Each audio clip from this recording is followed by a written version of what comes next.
And we're back with Truth Unrestricted, the podcast would have a better name if they weren't all taken. I'm Spencer, your host. Very recently, I was a guest on the Cult Hackers podcast to discuss magical thinking. Stephen Mather, the host of Cult Hackers, was kind enough to allow me to rebroadcast that episode here on my podcast. It's a much longer episode than I usually post, but I don't want to break this up into pieces, so you'll just have to deal with an episode that is nearly 2 hours long this time around. If anyone has any comments, complaints, concerns, or feedback, you can send that email to truthunrestricted@gmail.com. And without further ado, here is my conversation with Stephen Mather.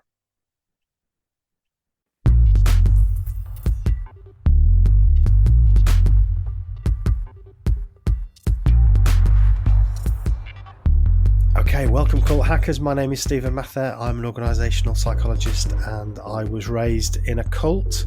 So I'm on my own today, but I've got a very interesting guest. So I'd like to, first of all, straight away, welcome Spencer Watson to the podcast. Welcome, Spencer.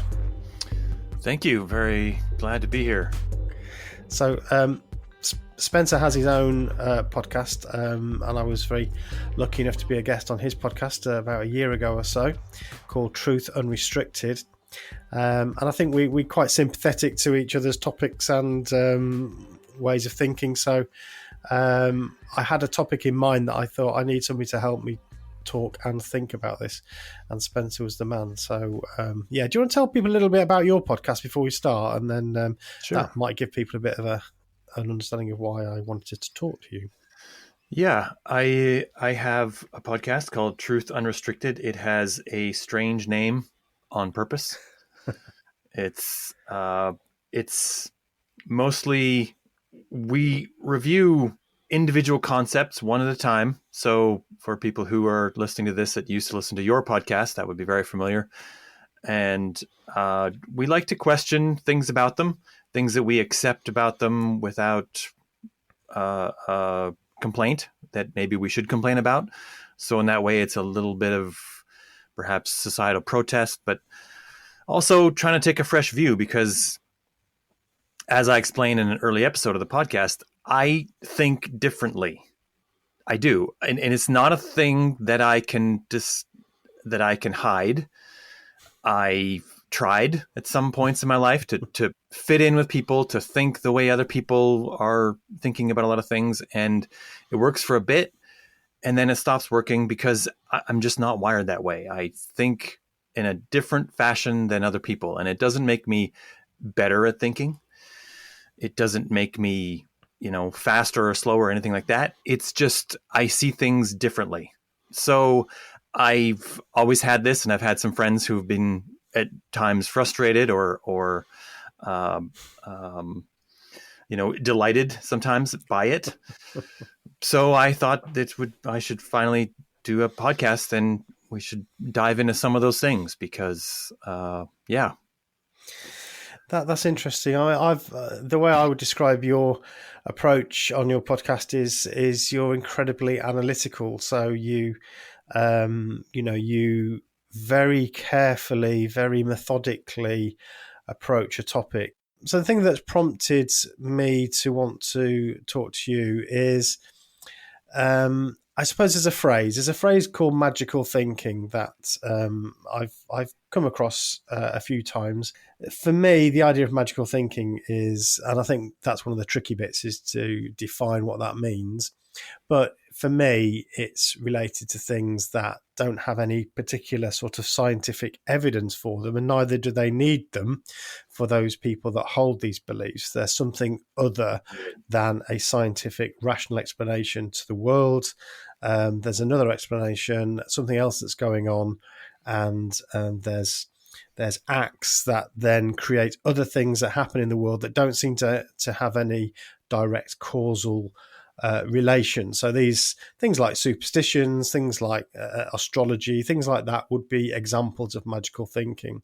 Mm-hmm. And when you leave a high control group, that I suppose when you leave a religious group like a cult, a lot of what you've been taught actually relates to magical thinking. This thing that you must say in order to get the blessing, this thing that you must do in order for your life to go better, this way of thinking that means that you're going to receive blessings from God or from the leader or whatever it is, and so you're very much conditioned into that. When you leave that sort of way of thinking, when you leave that organization, you're then in this situation where you have to decide, okay, well, how am I going to work out what is true? How am I going to make decisions? And I think you've got a bit of a crossroads there in front of you. And I think some people tend to gravitate towards scientific types of thinking, and other people are very attracted to some of these magical thinking models. And so I wanted to sort of explore that. And I've also noticed some people who have left, people who are former members of my group and others, who kind of get really interested in some of these ways of thinking, like astrology or tarot cards and things like that. And I thought, well, that's interesting. I wonder why that is and what's happening there. So that's the background around the topic. That's why I wanted to talk about it. And I suppose I'm coming from the position that I think I'm going to put my cards on the table. I think that it's important to look for evidence-based thinking. So I think rational thinking, scientific way of thinking is the much more preferred way of thinking.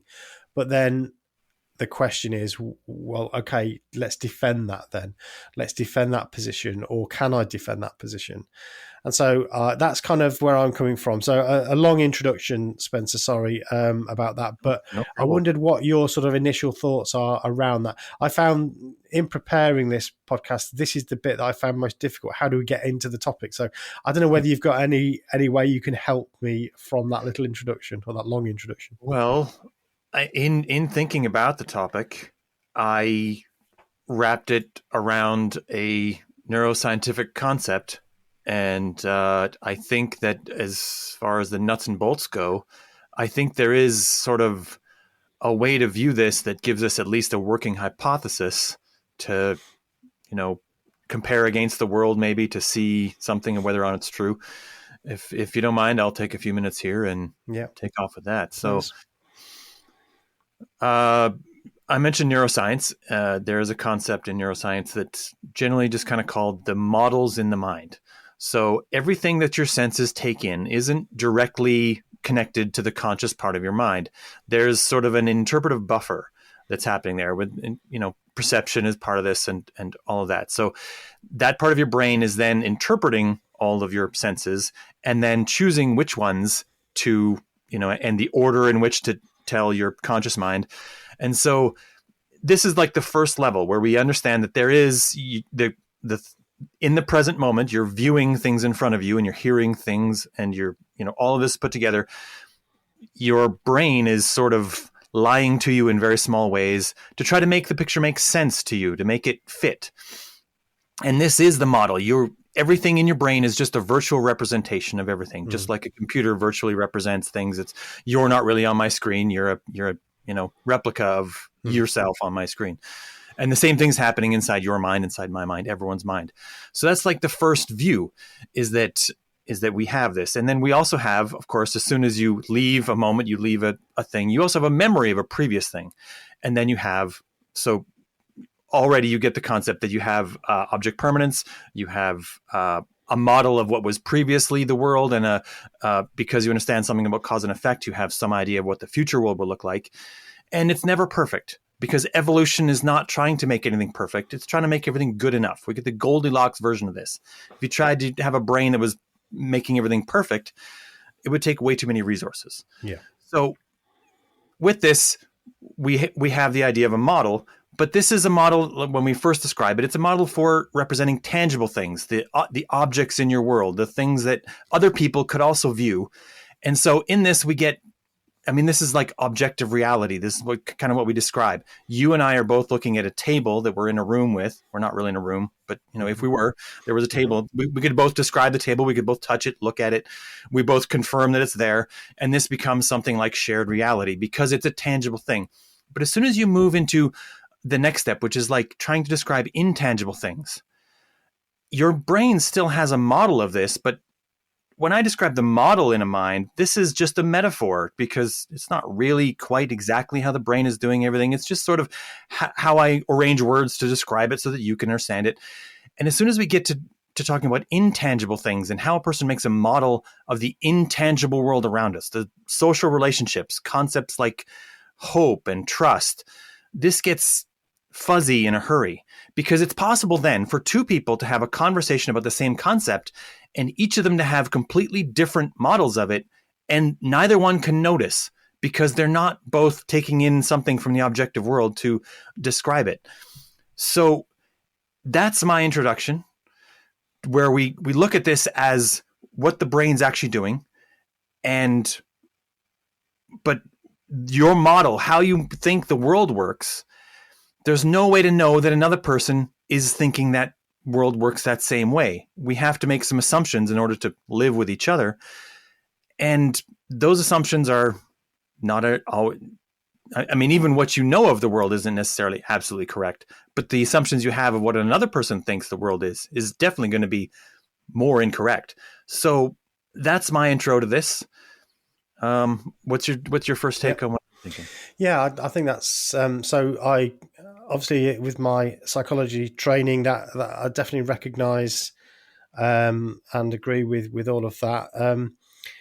Sometimes we talk about sense making as a shorthand way of describing that. So we're kind of trying to, and it's a bit of a catchphrase for our podcast. Really, is trying to make sense of the world when you leave a high control group. You know, how can you make sense of it? And of course, that's something that, if you think about those mental models, you've had a mental model that is all encompassing, that a lens through which you have made sense of everything.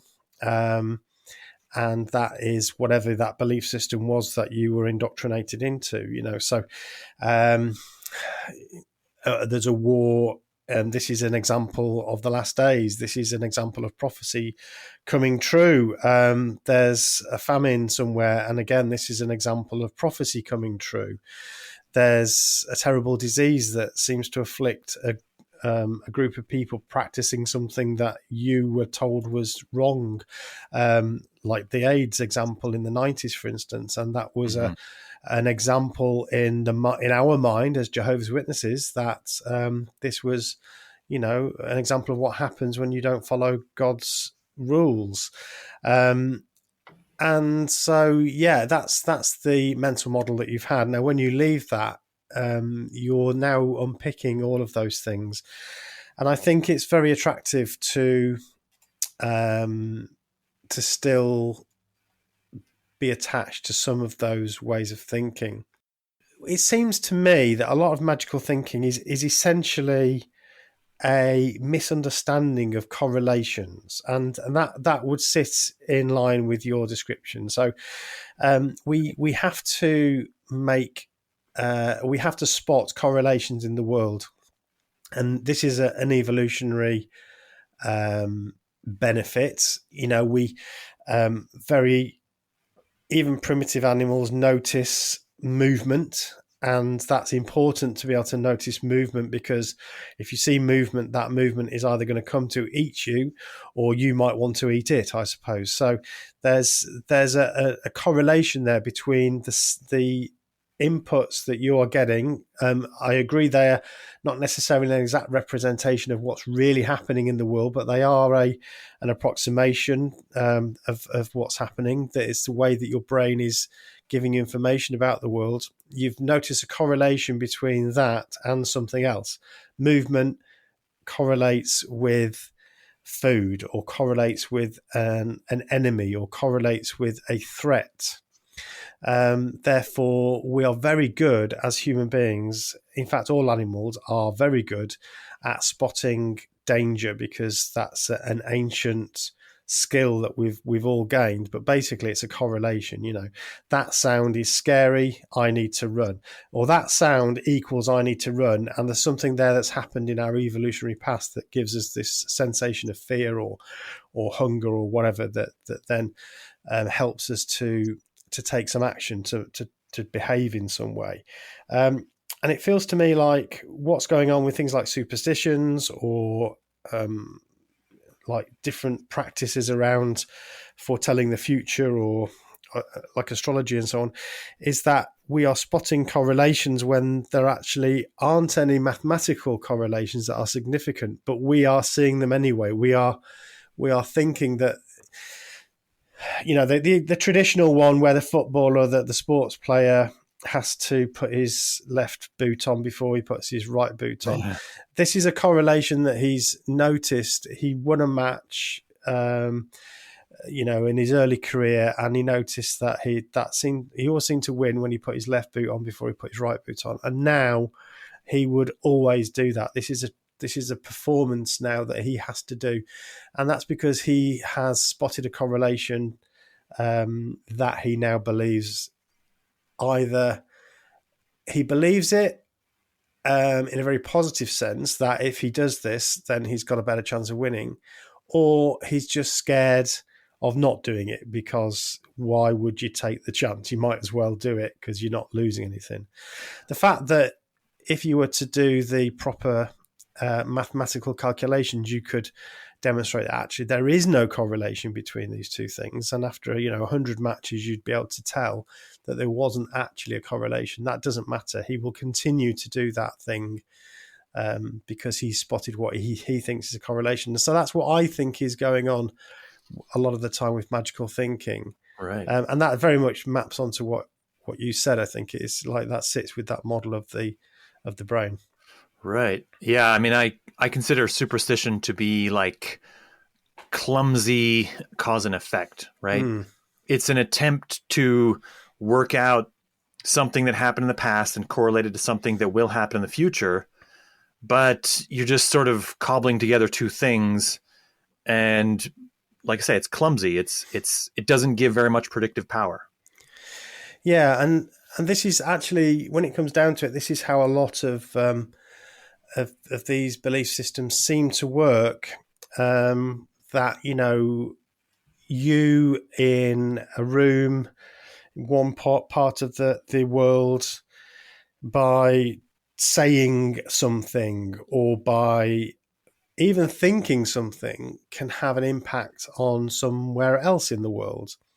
And when you try to challenge that, I suppose, if you were to challenge that, if you were to say, well, you know, that there isn't any evidence for that, or what's the mechanism for that? You know, what is the mechanism that you making? I mean, watching a sports match is an even better example. You know, so you'll see team supporters watching on television while their favourite striker is about to take a penalty at the World Cup or something, you know, and there'll be people there making the sign of the cross on themselves, or you know, saying something that they think is going to help this person to score that goal.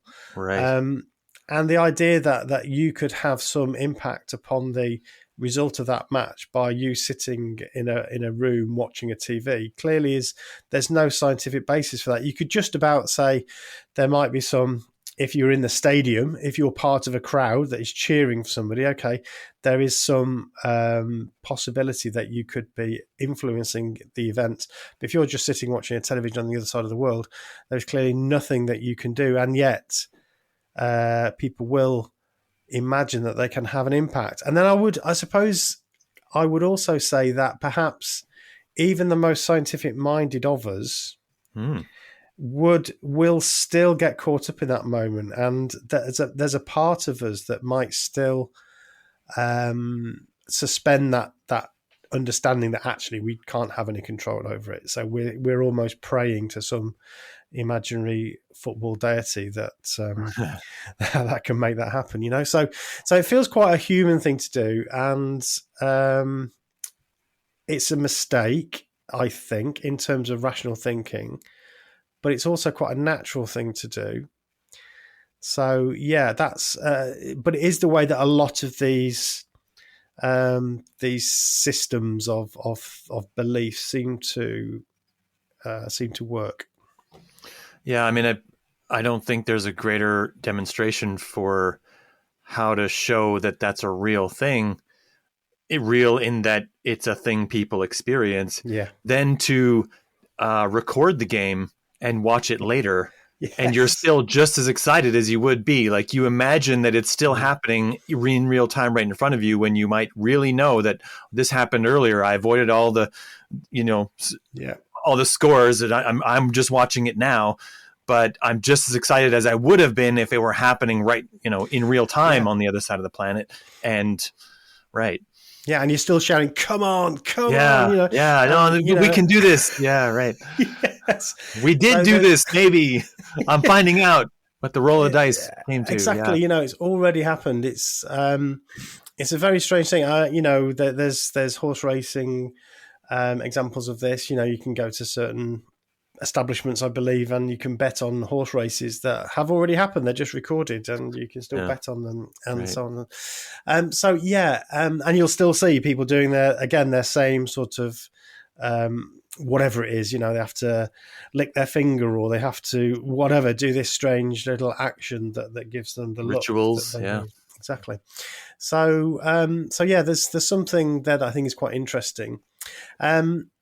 I suppose from a psychology perspective, reading a little bit of stuff on this, I'm certainly not an expert in this area, but there's a guy called Eugene Subotsky who seems to be, I suppose, one of the leading voices in this in terms of the psychology of it all. And I was just reading an article that he's written in the British Psychological Society magazine, and I suppose he makes the point that it is actually quite natural, because as children, we tend to sort of start with magical thinking. So all children, most children anyway, believe. I mean, you might be different if you think differently, Spencer. Maybe you were different, but for most children, they tend to have quite a strong sense of magic, and they will believe in magical creatures, or Santa Claus and so on. Sure.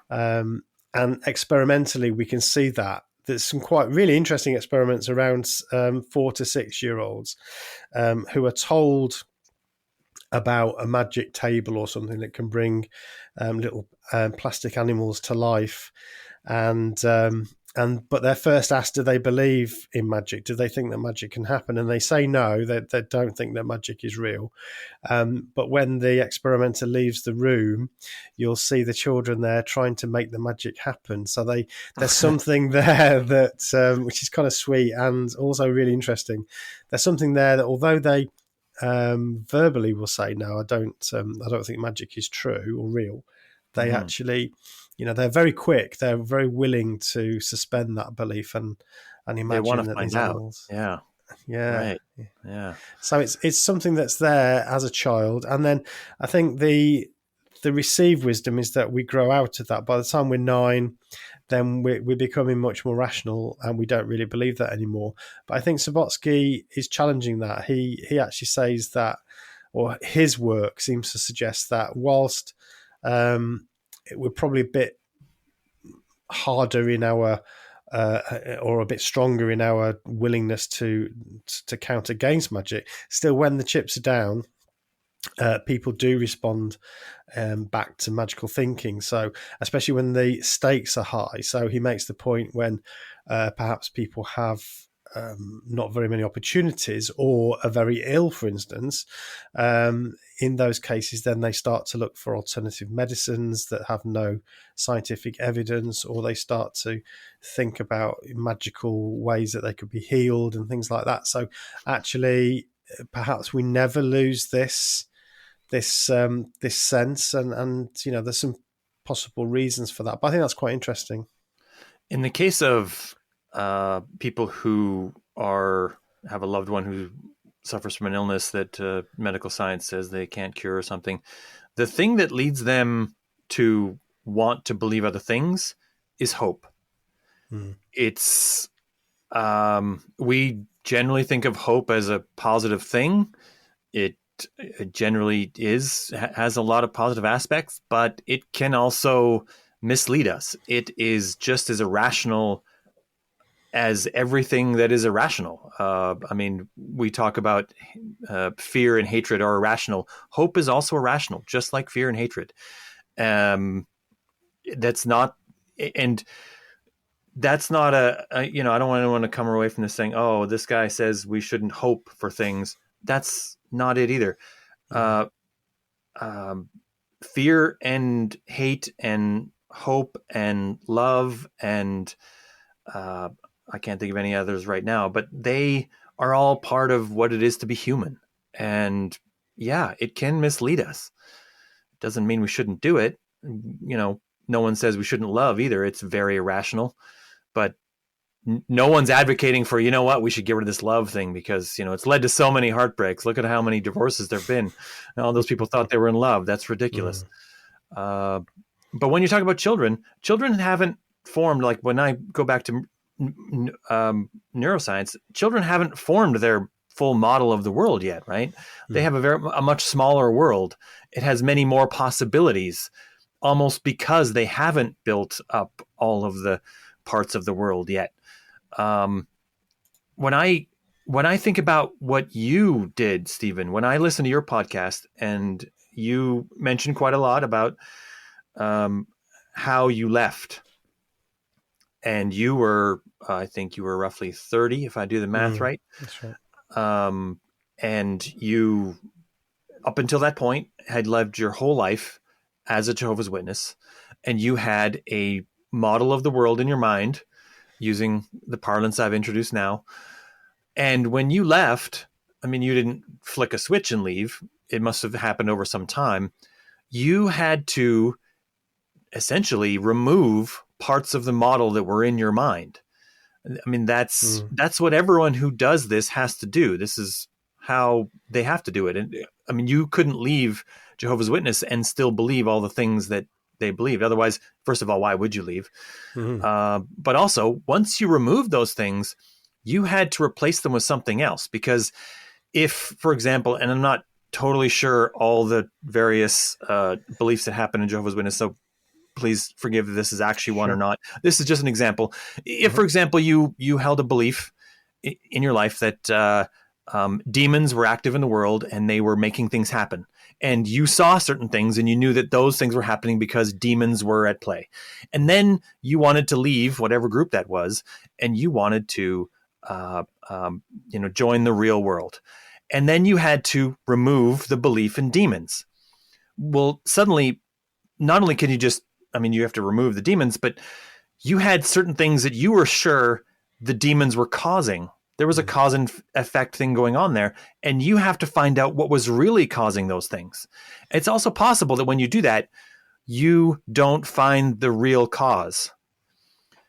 You know, there's no guarantee. There isn't like unreality and reality. There's many, many, many, many, many unrealities, and only one really real thing. Objective reality is just one thing, and all the things you can imagine are all the other things.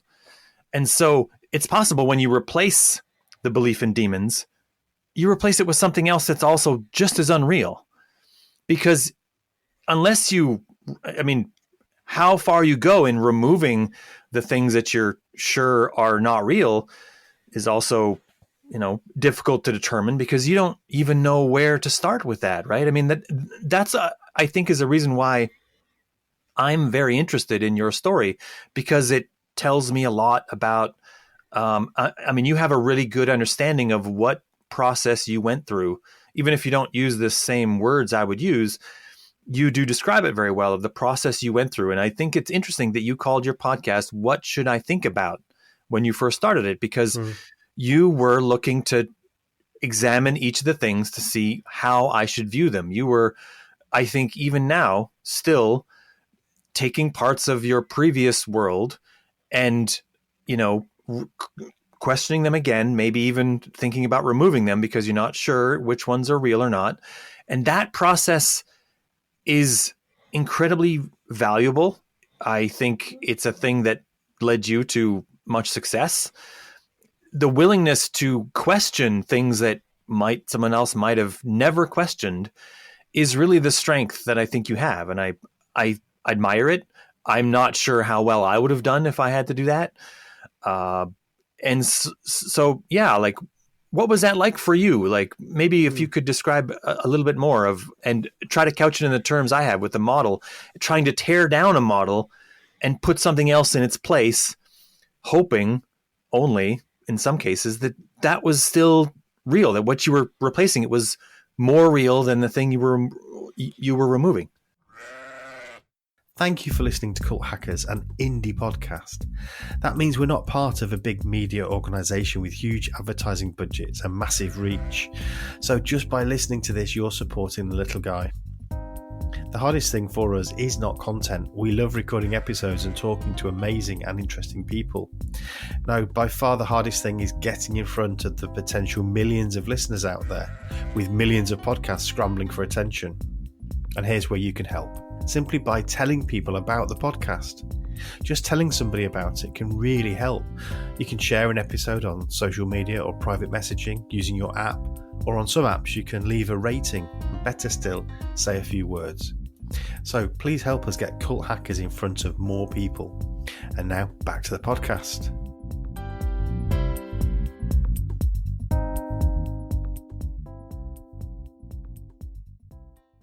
Yeah, that's interesting. Thanks for those comments, Spencer. I really appreciate that. I think so. Using your metaphor there of a kind of model, I think for me, and I'm not sure everybody goes through this, and it is a very individualistic experience. So we can only sort of talk about our own experience, and so for me, the model. It wasn't that the model was beautifully structured and really sound. Then I left and then I had to dismantle it. Actually, part of what the leaving experience was about for me, and I think I'm hearing that in other people's experiences, is that your model is already falling to bits. I mean, we've noticed a lot of interesting metaphors, like a bookshelf that's about to break, but holes in bags and all these sort of interesting metaphors that at one point we said we need to collect all these because they're so interesting. Right. Yeah. But I think what this is, and the model is another metaphor that we can use. And what happened for me was that I'd been working really, really hard to shore up my model. So, think of a model with scaffolding all over it and with lots of things to try and prop it up, So maybe it has a back of the house that you don't ever invite anyone to because it's unfinished, maybe, or, exactly. It has a weird color or something. Yeah. That's right. It was a hodgepodge of ways of me trying to hold that thought or hold that way of thinking. So I suppose one of the obvious examples was the idea of man being created as Adam and Eve, and all humanity being a result of this pair that had been created in the Garden of Eden. So forget everything else, but just that particular Bible story about Adam and Eve. And then on the other hand, you've got the evidence of evolution and the explanations about how evolution works. And nobody ever says we know everything about anything. So that includes evolution. We're still learning about the processes involved there, but there's a lot more answers around how we evolved than how we were created.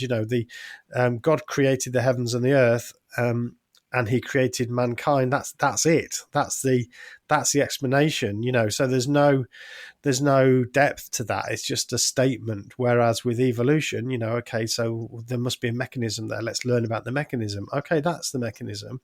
Right. So you get these fluctuations in the genetic materials, and you get selection through natural selection and so on. And okay, that makes sense. And so that was something that I thought, well, that makes a lot more sense actually than this idea of two people suddenly being thrust into existence by a god. So that was that a bit. The model falls down, So I now have to find a way of propping that up for a bit, and then there's thing. And again, it's really reading the Bible was the best way for me to realize it wasn't true. So the flood, actually the flood, that's a bit hard to believe, really, and yet you get the odd person writing a book, who's They're a sure they Bible, found the ark somewhere. Yeah, found right. the ark, or they've worked out that how much room you'd need to have two of every representative kind, and then you think, well, okay, representative kind, then that means that the whole mechanism of animals developing and actually changing over time, that actually supports the idea that you can boil it down to actually quite a few animals, and that sounds more like the selection theories or natural selection and evolution than it does not, and there's special creation. Oh, that's another one. There you go. The model's collapsed a bit more, and I need to shore it up a bit more. So that's the way it happened for me, and I managed to keep that model together for years, probably for a decade actually, and kept patching it up. I like this metaphor. I like this is good. Kept patching it up, and eventually it became too difficult. It became too difficult to keep it patched up, and I had to once and for all say, look, I either need to really believe this, which meant me doing the unthinkable, which was asking those questions: what should I think about this, and this, or I just leave. And so I decided to do the first, and I wanted to really understand it. I wanted to really believe it, and so my motivation for taking a bit of time out from actively doing stuff was to get my faith stronger, to rebuild that model, basically to get the builders in and to get it all nice and strong, and I wouldn't have this agony anymore. But of course, the rest is history, as they say, and it was clear that I didn't believe that. So that process was a lot of it happened during those years of doubt. Then when I actually made the decision, you're right, though, of course, there's still lots of questions hanging there around, okay, well, and I now know that the Bible isn't the place I go to tell me the truth about science, or about where we came from, or about medicine, or about dietary requirements, or about how to get on with people, or the best ways to live my life. So I know the Bible isn't the right place. So how am I now going to make those decisions? And I suppose I don't want to get to the end of this conversation without putting the case forward for this scientific way of thinking, because I hear quite a lot of dismissal of science in some of these quarters, where people have left cultic groups or highly religious fundamentalist sort of groups, and then they seem to think that science is just some sort of another version of this belief system, and that they've left one belief system where they were told what to think, and so they're now going to decide for themselves what to think. And in some respects, of course, you have to applaud that, and that's great that we now have the opportunity to make our own decisions, and I support that for everybody.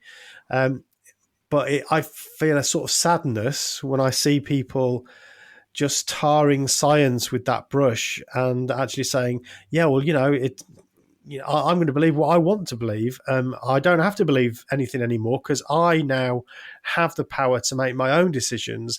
Therefore, I'm going to believe in astrology. Yeah. And if I was to say, don't you realize that astrology, there's no basis for believing that astrology is true or has any insights into the world whatsoever. There's no evidence for it at all. I then start to sound like one of the Jehovah's Witnesses telling you that you must believe this because this is the truth, So it puts me in an uncomfortable position. But I suppose I want to say that I think that evidence-based reason and logic, scientific thinking is the best way to make decisions about what's happening in the world. That doesn't mean that it has the answers to everything, and that there are some interesting potential gaps that maybe we can talk about if we get time, that I think is interesting. But I think to answer the questions like, You know, what's the best way to look after ourselves physically or in health matters?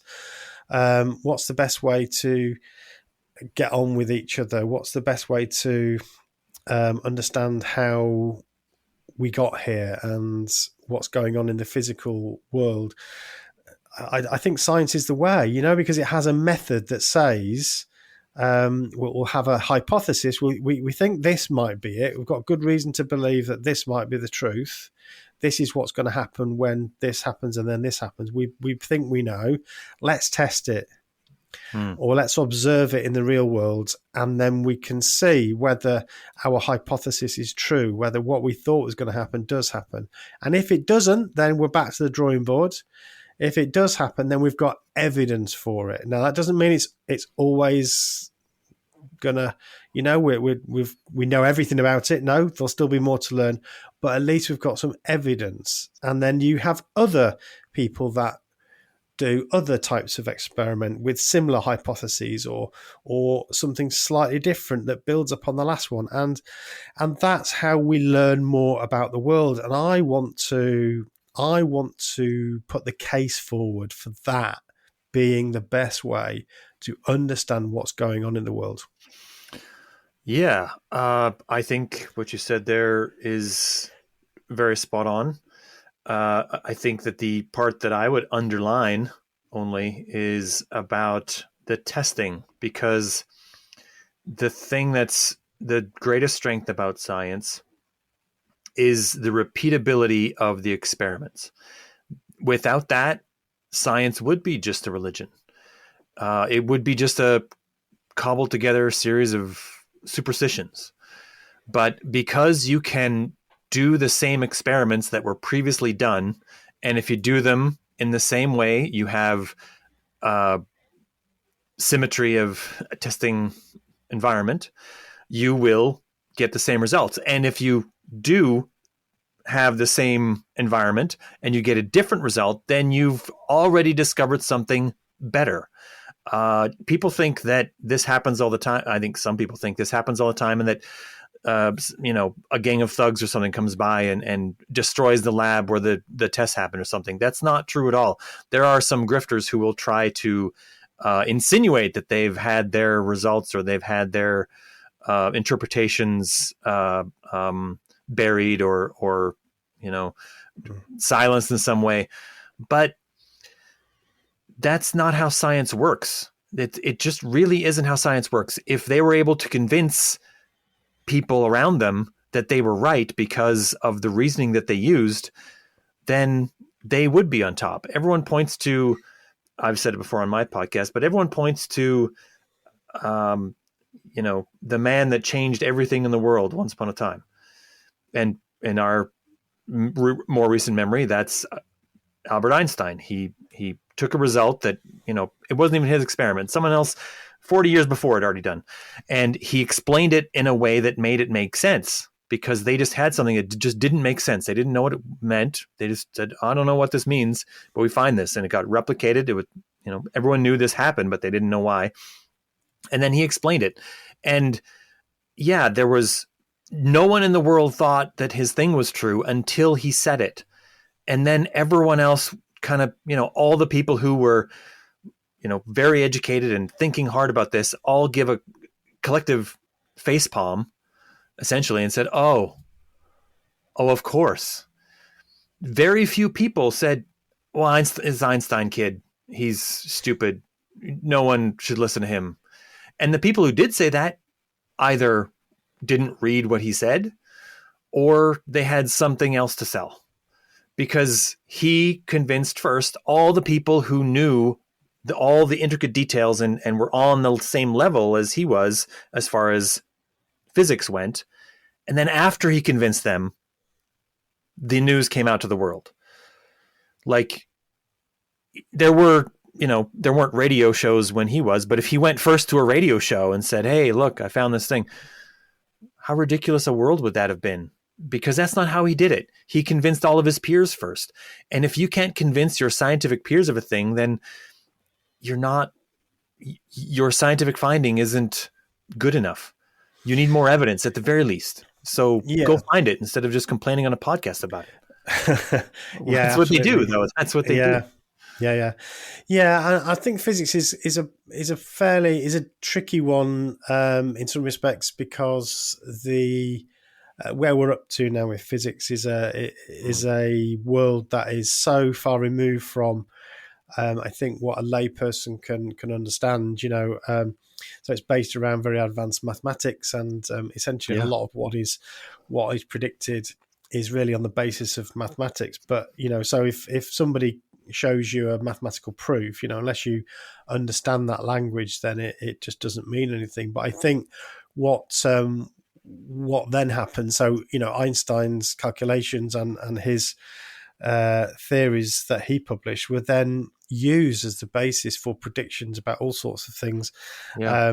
including quantum physics. And over and over again, those predictions are seen to be accurate. So these are tested. Now, that doesn't mean that as a paradigm that there's not a greater one that sort of sits over the top of that and can explain more. And I think that is where modern physics is. There's a kind of search for that. Whether that will ever be found or not is a different question. But I think it's, as you say, it's the fact that these things can be tested. So Einstein's theories essentially predicted things like black holes, which now we have actually observed a black hole. When Einstein's theories predicted that, it was thought that was theoretically okay, it's in the maths, but it's unlikely to be true, but now we've actually got a sort of representation. We actually have, I put it in air quotes,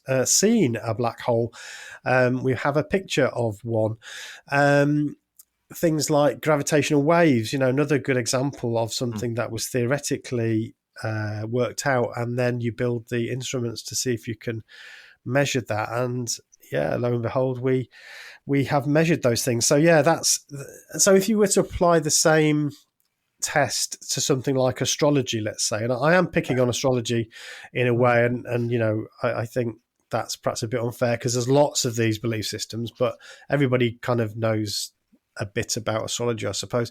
But if you were to apply the same tests on that, you would say, okay, well, that's great. That's actually quite easy these days to be able to find evidence for this. So, astrology is going to give us some predictions, or an astrologist will use their maps or however they do it. They will make predictions, and then we're going to statistically test whether those predictions have come true. They would have to be predictions that were tight enough for us to be able to either say, yes, that happened, or it didn't. Having a funny feeling about isn't good enough. So it would have to be, something tangible that you could test. And we've talked about this in our podcast before with Chris French from Goldsmiths University, or Goldsmiths College at London, University of London. And, you could, things like the supernatural, if you want to test whether there are ghosts or whether there's extrasensory perception, these sorts of things, then you need to test it. And you can. There is no reason why you can't test some of these things. And over and over again, we see that there is no evidence for them. Mm-hmm. But that seems to be much less convincing than an individual's experience who says, I was thinking about this person last night and then I met them in town. That must be a sign. Yeah. And that's another good example of magical thinking. Now, if I was to say to that person, okay, well, can you thinking about somebody actually predict whether you are going to see them or not? Let's do a scientific experiment about that. I could imagine a set of experiments that you could do for that. Every time you think about somebody, you'd write it down, and then you'd record whether you actually saw them. And you'd soon find that 99.9% of the time when you think about somebody, you don't see them. And also all the millions of people in the world thinking about people from time to time, it's inevitable that you are going to see some cases of them bumping into each other. So, but that just doesn't seem to hold water if somebody really believes that me thinking about them last night meant that I had some sort of premonition. It's so difficult. Yeah. Other times where this weird effect comes into play, thinking about a song, and then shortly after it plays on the radio. Yeah, yeah. The playlist on the radio was determined well before you ever thought. If anything, it's working the other way. You get a premonition of what was about to play, maybe, if that was really the case, because their decision happened way before the vision in your head or your mind. Uh, these things, a dream. You have a dream, and then later on, sometime later in life, you have a moment in your life that reminds you of that dream. I believe we call this generally deja vu. The idea that you've been someplace before, but that place was kind of like a dream sense. I've had this sensation a lot. I don't know about you. And I can't, it's kind of like, even if it were a superpower of some kind, even if it were supernatural, it would be kind of a stupid supernatural thing to have, right? Because it's not like I can, I mean, by the time I knew it happened, it was already gone. I could never use this. Oh, well, I can see the future. No, it never was. Yeah, no, it's yeah. I suppose, but then this is, I think, coming back to your original point about this making sense, or my interpretation of what you said. So what's happening with that is, if you already have a belief system that says that there's this other world that's unseen that is going on, then you're going to fit that experience into that. So if you happen to believe in previous lives, for instance, you believe that we are on this kind of reincarnation cycle, then actually deja vu is evidence to you that you have been there before, but just as somebody else. So this must be a previous life that I'm now remembering. So your pre-existing beliefs about the world then color what you're seeing. So rather than noticing something and saying, oh, that's interesting, I don't understand what that is, let's do some research to try and understand it, you straight away feel like you have to interpret it. Or we interpret it in light of what we think we already know about the world. And so that for me is to encourage people to have that kind of skeptical voice in our head that says, okay, well, this is kind of interesting, but before I jump to the conclusion that this is, my old grandma talking to me, or this proves reincarnation, or this shows I've got pre-sight, I need to understand it a bit more and actually just take it away from whatever preconceptions I might have. So yeah, I'd like to, I don't want to be that guy who, I think a lot of people who leave religious groups often become perhaps a little bit tiresome and, dare I say, a bit arrogant sometimes when they talk to people of faith. And because we feel like we've been trapped in it for so long, you think you're Christopher Hitchens all of a sudden, and you want to destroy other people. And I actually try to avoid that. I don't actually worship at the feet of Christopher Hitchens. Douglas Adams is my hero, if you like, because he does what he did with such grace and humor. I really like that. I don't want to try to destroy people. However, I really would like to encourage people to actually look at things with that slightly objective, or as objective as we can be, and say, right, okay, what's the evidence for it? And is this evidence strong enough for me to actually come down on this as a strong belief? And I think if we all did that, then we'd get rid of a lot of these superstitions, and there is a danger. So when I was Jehovah's Witness, these things were dangerous, so they were dangerous because it was the demons. So yes, we did believe in demons, and things like astrology was from the demons, and fortune telling, demons. Right. It's all that, and it's scary. So you are encouraged to avoid it because it's dangerous, and actually just showing an interest in it alerts the demons that you might be interested. And that's when you get all sorts of scary things happening in your house, because you show an interest in demonic things. itself, this is magical thinking, of course, Yeah. but so I think there is a natural aversion when you leave to listen to people who say, well, there is danger in this sort of stuff, to just say, no, I've been told it was dangerous all my life and I'm going to look into it. I don't think there's any danger of the demons, but I think that the danger is that we end up making decisions based on erroneous data or erroneous information, and that seems to me like it's much better to make decisions in our lives based on things that are actually true, not on Right. things that we kind of find interesting or spooky, Yeah, I mean, the way I see it is that the brain is remarkable. It can believe in anything. It can Mm. conjure a model of anything that could potentially, in the context of just your mind, be true because it's only limited by its imagination. And so you can believe in a flat Earth. You can believe that ghosts roam dark hallways. You can believe that the sun has curative powers and that you should try to be in the sun as much as possible. But some of these beliefs don't have any kind of directly negative effect. People point out that there's no harm in believing the Earth is flat. It doesn't cause anyone to avoid medicines that would save them or anything like that. But it does affect your predictive powers. It does affect your ability to properly navigate the world.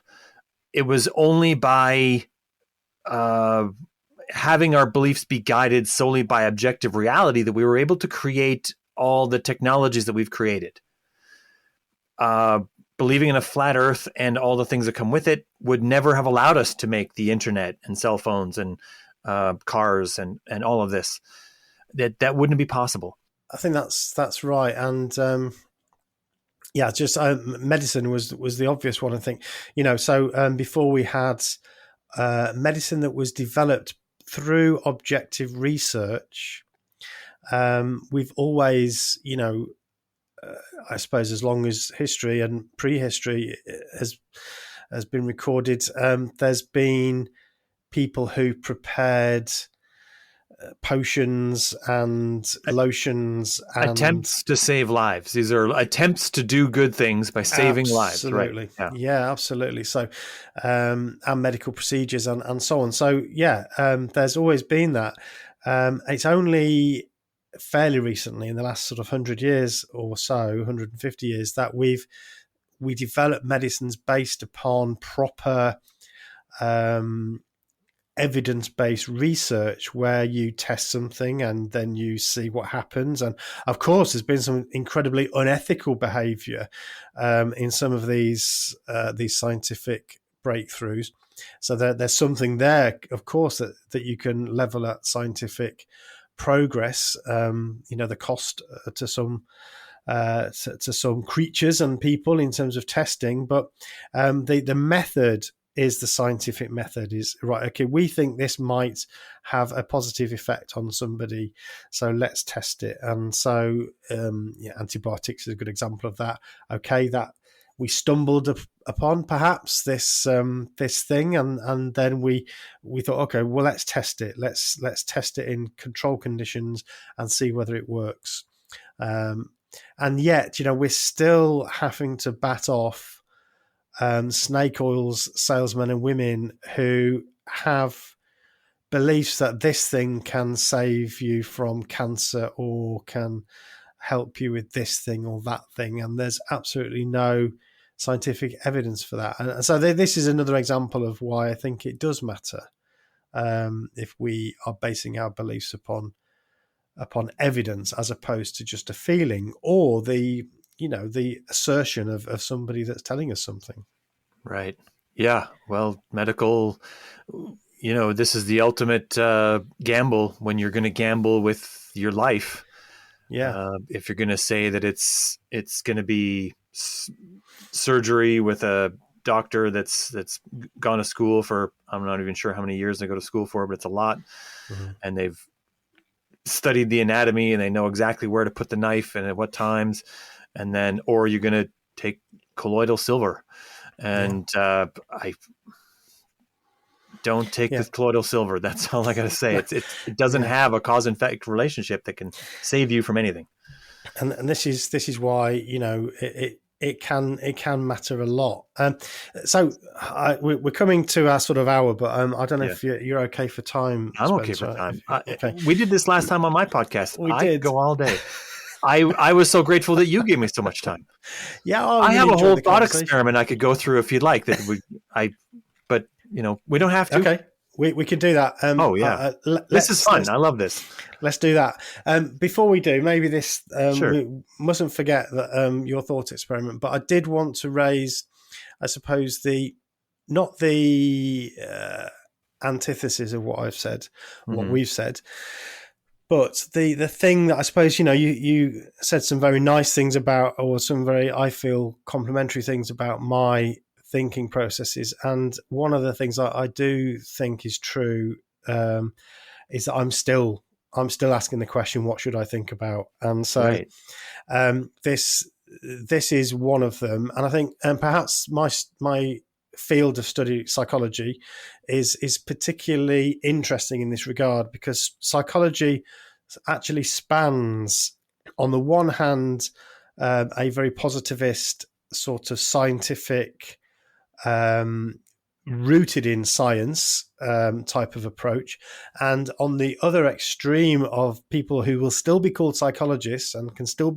belong to the psychological society, who reject positivism pretty much entirely, and, you know, have a very different way of thinking about the mind and thinking, if you like. So on the one hand, you've got a belief that actually consciousness and thinking is essentially all down to the neurons firing in our grey matter, or in our this wetware we've got in our head, and consciousness emerges from this very physical process that's happening, and we just need to learn more and more and more about it, and ultimately we'll understand everything there is to know about psychology and the human brain and thinking. And then on the other extreme, you've got people who would completely deny that and say it's a completely different thing. You know, it's like it's on a different dimension, if you like, of understanding that actually you can't understand thinking by just imagining it's just it's the physical stuff, it's the wetware, it's actually something else. So I think this is partly why I'm fascinated by this question. And this might be where there's a chink of light for magical thinking, I suppose. There's you've probably heard the word qualia before, and this is a qualia, yeah. No, I don't think I have. Okay, so qualia is essentially the I suppose the qualitative experience that we have about whatever. So I suppose it's linked to phenomenology a little bit as well. But essentially, what a good way of thinking about this is to say, I mean, you talked about it yourself, really, with some of these emotional constructs that we use, like love and empathy, even happiness, and so on. These are not tangible things. These are states of mind. These are feelings, emotions, and my experience of falling in love might be very different to your experience of falling in love. It might feel very different. It might actually, but what is it anyway? You know, and so this is a qualitative experience. This is qualia, and this thing exists in the world because I have this qualitative experience of happiness or disappointment or envy or love, these words that we've given that approximate feelings that we think each other has in the same way, but we're not quite sure. But what we do know is we have them. I have them. I have this feeling of contentment or happiness or frustration or whatever those things are.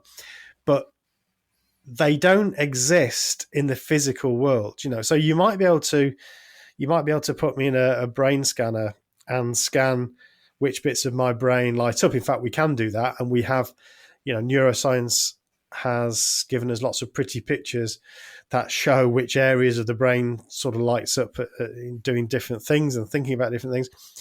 But what have you got at the end of the day? You've just got a Neurons two-dimensional firing. slice of neurons firing, Yeah. but that doesn't really tell you the qualitative experience of that thing. But that thing does still exist in the world. I know it does for me.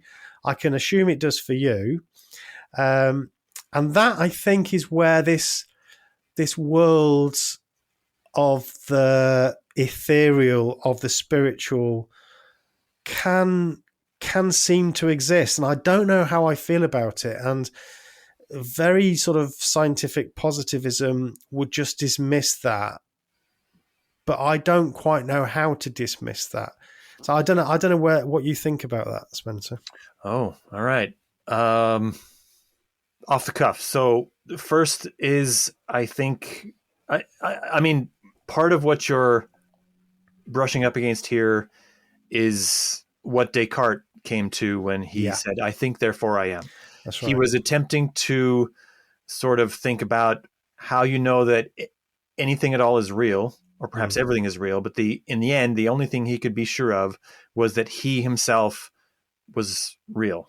That's and right. The only way that he knew that was because he was thinking the thoughts that led to him being real.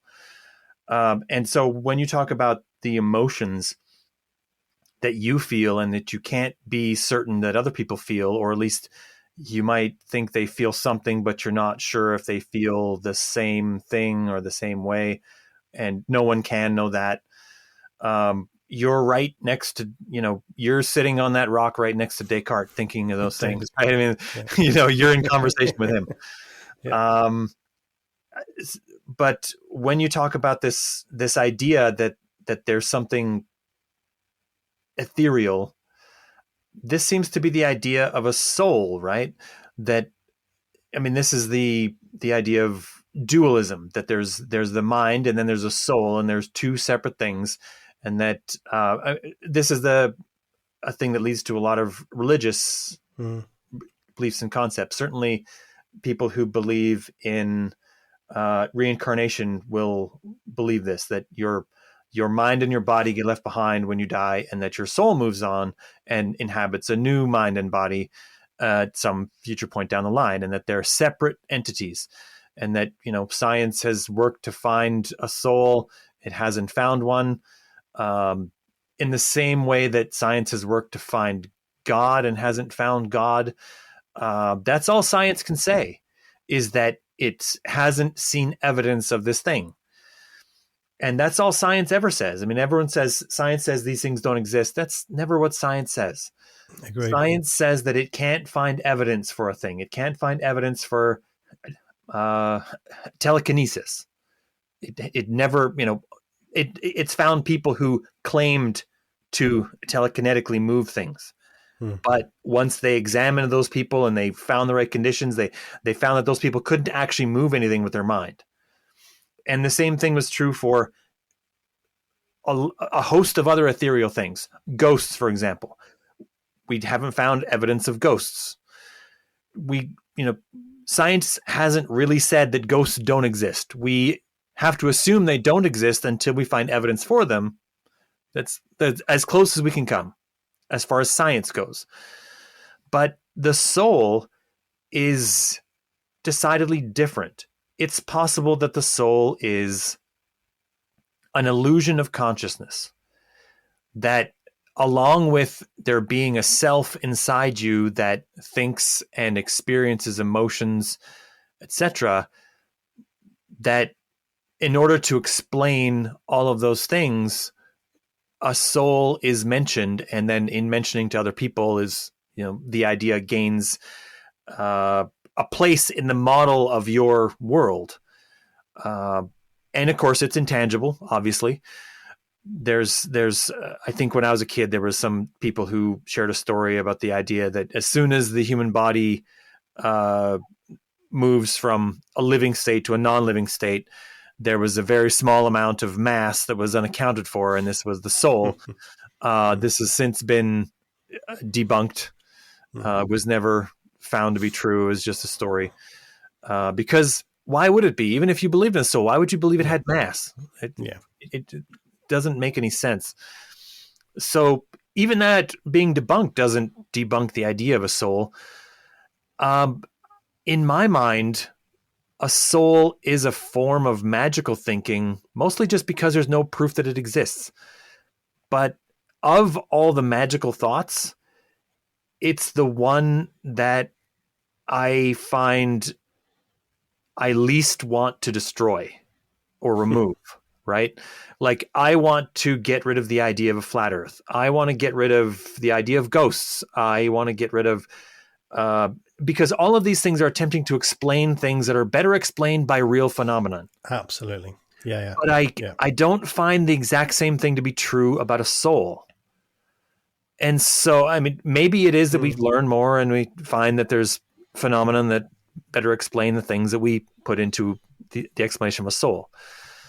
But I don't know, like what. Yeah, what it's very interesting. I think, I suppose, two things on that. Firstly, I think, yes, the question of a soul, I suppose, is natural. I mean, it comes to this. I've been trying to think how to talk about this topic as well, which is, I suppose, tangential to it a bit, but this whole way of talking about ourself, which is relevant in the field of cult studies or cultic studies or cult recovery, because this is a topic that is often talked about, and I think we obsess over a little bit when we leave a cult, because we have this sense of a self that has been, if we've joined a cult, then we have this sense that our authentic self was kind of overlaid by some other type of self, sometimes called a pseudo self or a pseudo identity. But for us who were raised in these groups, I personally find that idea quite problematic, because it suggests that I don't have an authentic self, because that was constructed for me, and I think that's actually quite a damaging idea.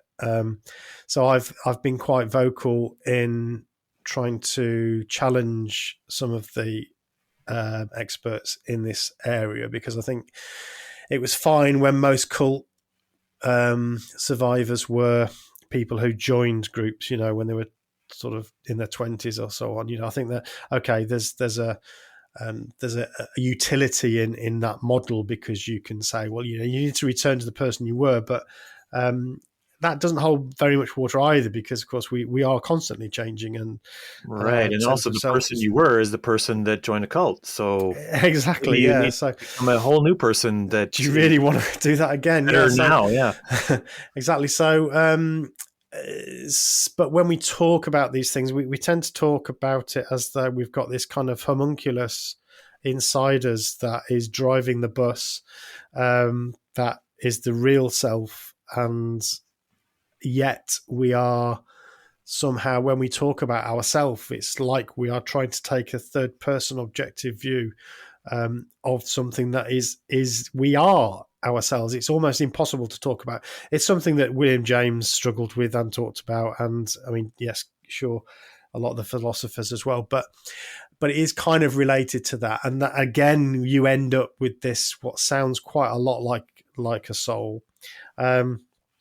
But I think even if you don't accept a soul, so my second point is, even if you don't think, let's say I don't actually agree in the dualism theory, and I say, no, we are not, we don't have this soul, this essential part of us that exists separate to our physical body.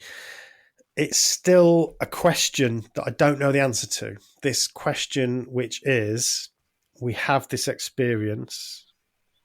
That experience is real.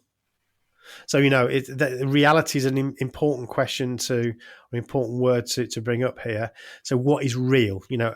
My mouse is real. This on my desk, my computer is real. I'm real. Okay, these things are real. true. Is a song real? So is a song real? Well, yeah, the recordings are real, but is the Not. song real? Yeah. Is an idea real? And then, getting right down to this, is my experience of happiness real? Is my experience of frustration real? If it's not real, then okay, fine, it's an illusion, which in a way that it can just puff into smoke then. But if it is real, then I want to explain that reality. And I suppose the question is the scientific method ever going to be able to explain that reality for us?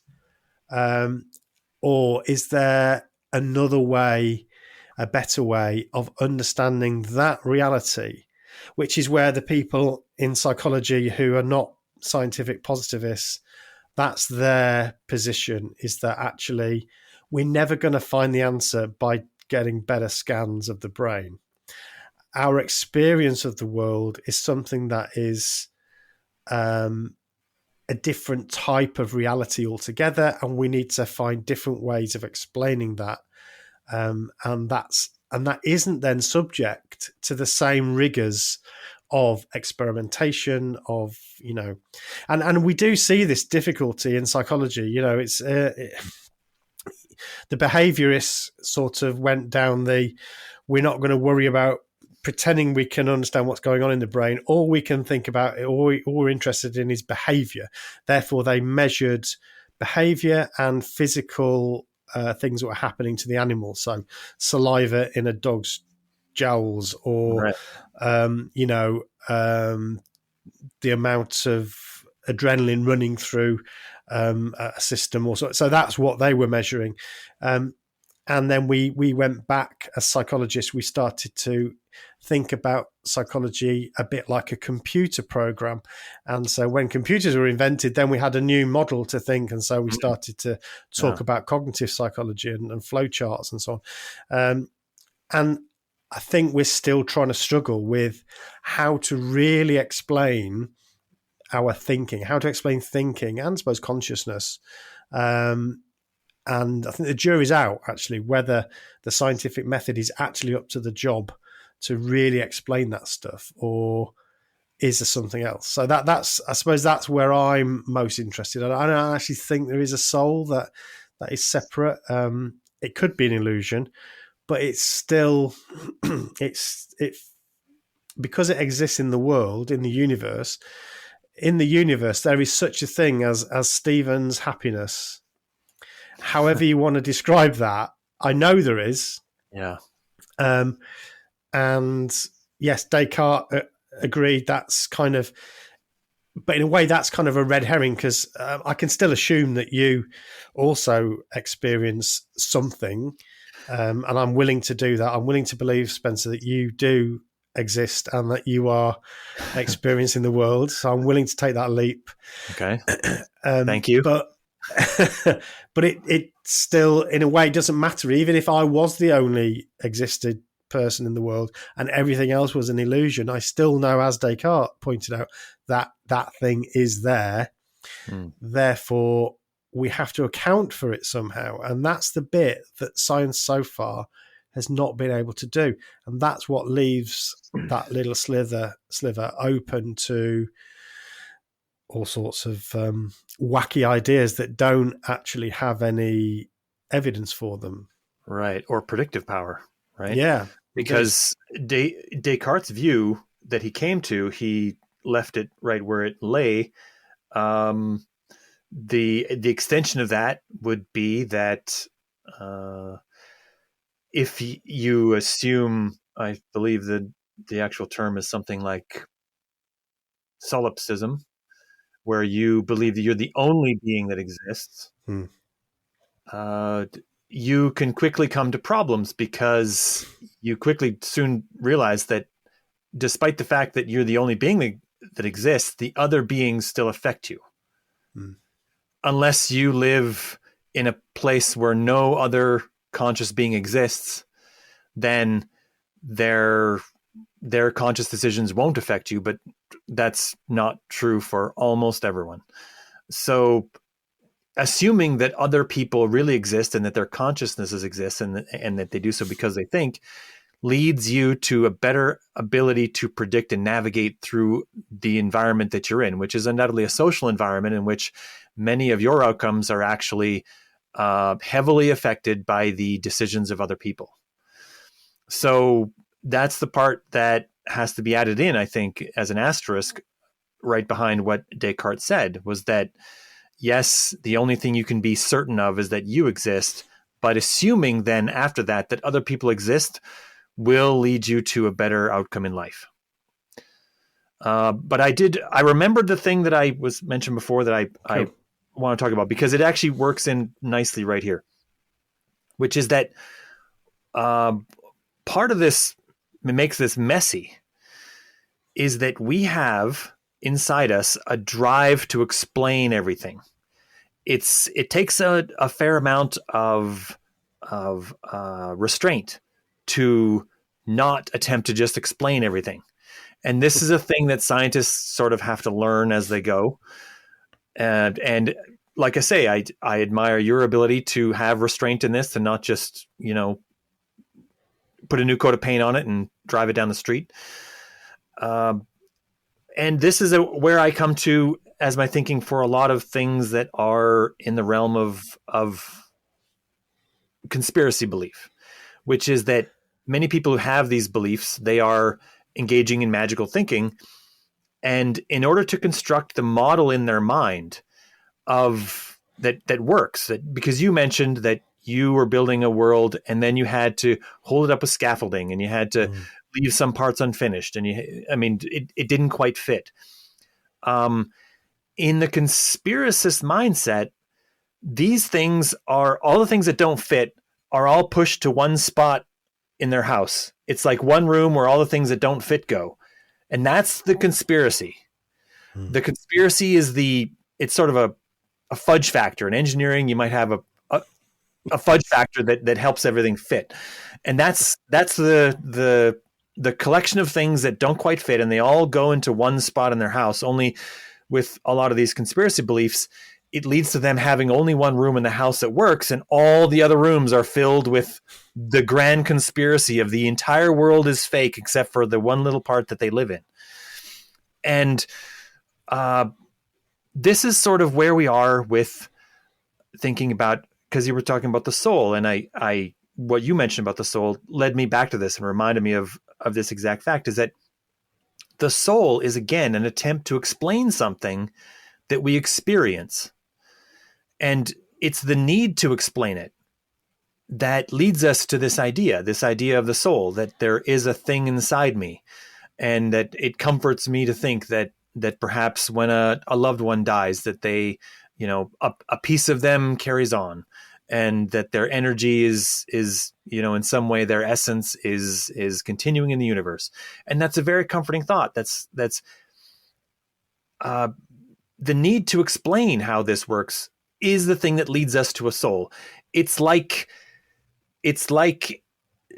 conspiracy belief is to a conspiracist, because it's the thing that explains away this thing nicely. We put it in this magical box, and it's a black box. We don't know what's inside it. We don't know how it works. We don't know where everything's going with that. But, in essence, it's a placeholder for a future day when we will know more about what's going on with the box, how we, move things in and out of it. There's an input, there's an output, how this black box device is going to work. For now, we just know that all those things fit inside that box, and it's the soul. That's where my soul is. Moving on, because we don't have time to figure that out right now. We have to work our cell phone. And No, you're right. It's a label, isn't it? And we do that with all sorts of things. Yeah, that's a good point. Yeah. Right. Tell us about the thought experiment, Spencer. Oh, right. Okay. So I was thinking about magical thinking, and I was thinking about these models that a person would experience when they're trying to leave a cult, and put myself in that mindset. So I came up with this thought experiment that would help me, I think anyway, try to understand what it's like to kind of be in a cult and to try to leave one. So I'm going to put this, I'll explain the thought experiment, and then you can tell me if it relates to how, you think this is working, because obviously you're much more experienced with this stuff. So imagine that you live in a town. It's a community. You know everyone that lives in the community, and you know all about them. You've been to their houses for dinner, and they've been to your house for dinner. It's not a very large community, really, but it's comfortable. You have a high level of comfortability with the interactions you have with everyone. You know their quirks. You know what to avoid when you talk to certain people. All of those things, and most importantly, you have a strong sense of what they're like when you're not there, which is part of building a world in your mind. You can imagine them when they're not in front of you. Mm-hmm. So the unique thing about this community is that it's completely surrounded by a blank wall. Right. So a little science fiction, but that's why we're in a thought experiment. Yeah. So everything you need in your life, in your modern life, isn't produced inside your community. You get some things that are made there, but some things you still need from the outside world. So you need access. So every day, or perhaps only a few times a week, you go to this blank wall and you perform some activity, some task for a time. And it doesn't matter what the task is. It could be running on the spot. It could be lifting boxes over and over again. It could be writing things down on little bits of paper. Because the reason why it doesn't matter what the task is because all of the tasks collectively have the same level of importance, which is none, because they're not part of your community at all. And your community being the only thing that's real to you is the only thing that has importance. So whenever you go to the wall and you do the stuff, it really doesn't matter what it is you're doing. Although I will put an asterisk there. It's important that none of them directly offend your dignity. Like if someone's going to ask you to, do some lewd behavior, you're going to say no. Okay. But all your interactions with the wall aren't even really with people. They're not even really with things you recognize as people. They're just at the wall and you do things. And then you come back to your community and that's your life. And some part of your life you have to spend at the wall, and that's just time you have to spend because you need a car or gas for your car or something, right? Electricity. Mm-hmm. So one day you find out that the wall isn't actually made of a hard surface that's impossible to move past. You learn that it's just a very thick fog. So you've heard that some people have moved into the fog, but you don't know what it's like. It's like a supernatural thing. And one day you try it. You just sort of step into the fog a little bit, and it completely blinds you. It's very disorienting because you suddenly are cut off from your main source of sensory feedback, which is your sight. You can't tell which direction is which. Every direction looks the same. You can't even tell exactly, what the level of the ground is with each new step. You're worried that you might trip. And some are maybe a little bit different and look like you would have tripped. So that just puts more on your mind that you might trip the next step. And the further you move away from your community as you walk through the wall, the more you get a fear that you won't be able to get back to it. And so everyone who does this makes a choice, and they say, okay, well, I can go back to the community I was from where everything's comfortable and I know everything isn't perfect, but I know what's wrong. I know the quirks. I know if there's any dangers. I know where they would be coming from and maybe something about how to avoid them. When you're in this fog, you have, it's much scarier because there could be dangers anywhere and you have no idea how to navigate them, how to avoid them, how anything behind that wall works, and you don't even know which direction you're headed. So what do you think? Is this something that helps to bring us to another understanding for people who, as I've said, I don't know that I've ever been in a cult, but if I was, it wasn't a cult that I noticed. So the cult experience is completely foreign to me. Is Hmm. this a thing that's something like what it's like to be in a cult, where you're in a place, there's a place outside of it, it seems scary and unknowable. If you ever go there, you don't know how anything works. Does this mapped onto your Yeah, experience at all? I think there's lots of parallels there. I think particularly for a born-in member like me, probably the illustration probably breaks down if you're somebody that was recruited because you know what's on the other side of that wall, or fog, at least to some degree. But if you're raised in it, then yeah, I mean the village or the community sounded very much like the congregation to me. So Mm-hmm. I was raised in a congregation of Jehovah's Witnesses.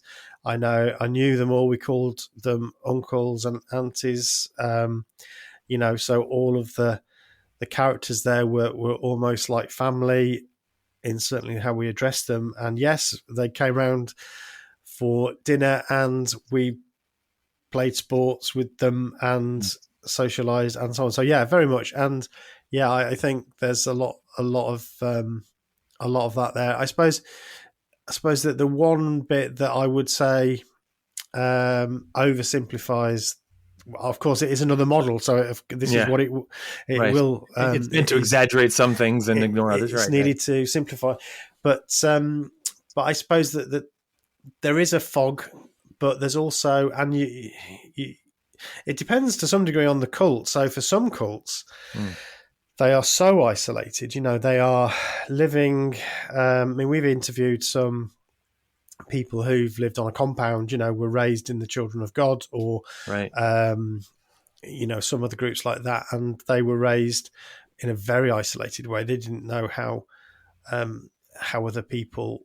I mean, here's a good example. There's a book that Janja Lalich, a really well known cult expert, wrote, and she gives the example of this person who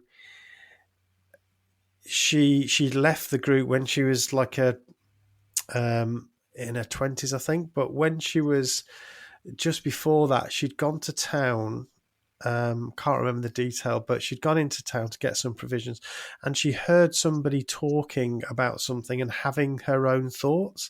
And she said to her, this young woman said to this girl, "What? How did you do that? How did you have? How did you think that or have?" She couldn't understand how you could have your own thoughts, how you could think something Yeah. and just come up with it yourself. She just didn't understand that, and she even asked the person how she did it. Of course, she was laughed at and assumed she was some I don't know, somebody that had some sort of disability, I suppose, but it was just purely because of the way she'd been raised. So yeah, I think there is. I suppose for some people it must be like that fog. For me, it was more like, instead of walking through a foggy wall, it was more like stepping into a fairground or a sort of festival that was confusing and exciting but scary, and you wanted to taste some of it. You didn't understand it. You might make some decisions that are a bit risky because you don't really understand the risks. And so for me, that it would be almost like that. So you're walking into from that lovely, comfortable, safe environment into a exciting but dangerous and confusing environment. So for me, I think that would be when I first left Jehovah's Witnesses. I sort of, it's almost like when the Second World War started, in the UK anyway, for the first sort of 6 months to a year, it was called the Phony War because nothing happened. It's To like, the okay, UK. yeah, Yeah. absolutely. But it was called the Phony War in the UK because there was no, the attacks hadn't happened. There was no Mm. bombing or anything like that. And that was a bit like when I left. It was like a phony sort of leaving in a way, because I still work with my dad. I had my own business with him. My wife still carried on going to the meetings for a year or so, and I didn't do anything different. I just carried on. The only thing I didn't do was go to the meetings or go preaching. So other than that, I didn't find it that confusing or difficult. And then I left that job and I got a job with a small computer training center. And this was like, they were all young people. And that's when they introduced me to night clubbing and pubs and, just a life that I just had no idea of. So that was the moment really where I walked through that fog and into a sort of festival of, there was this banquet I could take if I wanted to, but I'd got my responsibilities. So I was a married man. I had a child. I couldn't just go and try everything that the world had to offer because I had responsibilities, or I could, but I would have had to have given up that side of my life. Yeah. So it was. I think that was I talk about that a little bit in my story as a really important but very, very difficult time in my life. It was just a year, but it felt like it was a pivotal moment where I could have been anything really. I could have gone down some roads that would probably not be particularly good for me. I'm glad about the decisions I made, but I think there are dangers when you leave a group, because you can find yourself getting into some difficulties and not understanding yourself or what you want, or I think I like the illustration. I think it's good. I think maybe on the other side of that foggy wall, I'd put a festival. That's. I think the first steps you take seem to be just blinding disorientation. Is what I kind of get from when I listen to stories of most people on your podcast who talk about this. I think what you say, when you were raised in this, and so that was all you knew was this life. I think some people, in the way that we can rearrange everything in our minds, for some people who were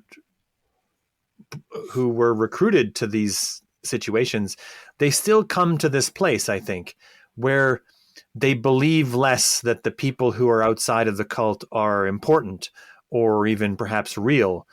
So it amounts to, in some ways, the same thing, that they go to a job somewhere, but the job isn't important. The only important thing is the life when they get home and all the other things that they're doing.